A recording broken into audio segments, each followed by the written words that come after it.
अगल से चूमैहा भाभी बगल से चूमैहा हो। बगल से चूमैहा भाभी बगल से चूमैहा हो। अगल से चूमैहा भाभी बगल से चूमैहा हो। भैया लोग के छुअल जो बना माथे जनी ठेकैहा हो।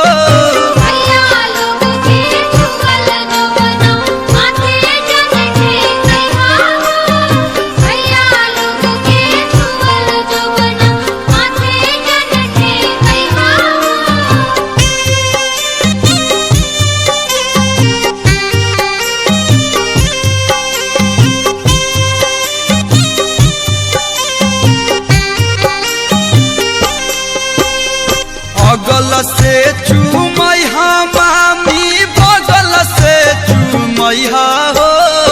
अगल से चूमैहा मामी बगल से चूमैहा हो।